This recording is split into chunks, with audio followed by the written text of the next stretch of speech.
As this year comes to a close, I find myself reflecting on the path it's taken me down. A road I didn't always expect, but one that shaped me in ways I'm still coming to understand.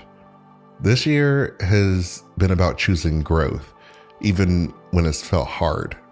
It's been about letting go of what wasn't serving me or what no longer fit and making room for something better. Walking away from a toxic job was one of the hardest decisions I've ever made, but it taught me something powerful.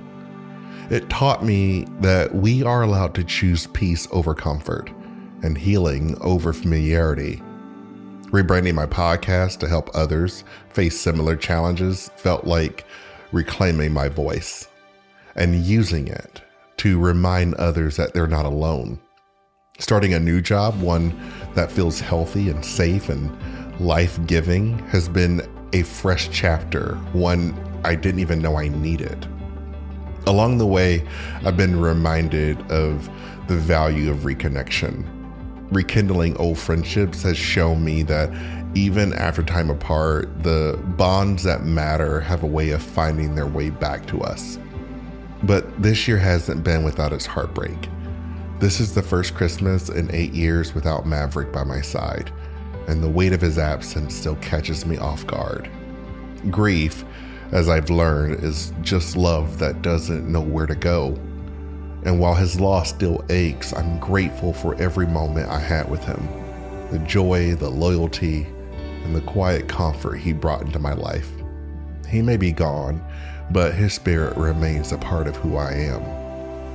I know I'm not the only one who lost something this year. Maybe you lost someone you loved, an opportunity you hoped for, or a version of yourself you weren't ready to let go of. Whatever it was, I want you to know that your loss matters. It's real and it's important because it was important to you. There is no timeline for grief and no right way to move through it. We all carry it differently, but we carry it together in our own quiet ways. If this season feels heavy or bittersweet for you, I hope you find comfort in knowing that we can hold space for both grief and gratitude. The light still finds its way through the cracks, even when we can't see it right away. So, as we step into this new year, I hope you feel empowered to release whatever weighs you down and embrace what lifts you up. May you find courage in the unknown, joy in the small moments, and strength in the relationships that remind you of who you are. Thank you for being part of my journey this year. Whether we've spoken often or only crossed paths briefly, your presence has meant more to me than you'll ever know. So, from my wild heart straight through to yours, Merry Christmas and Happy Holidays.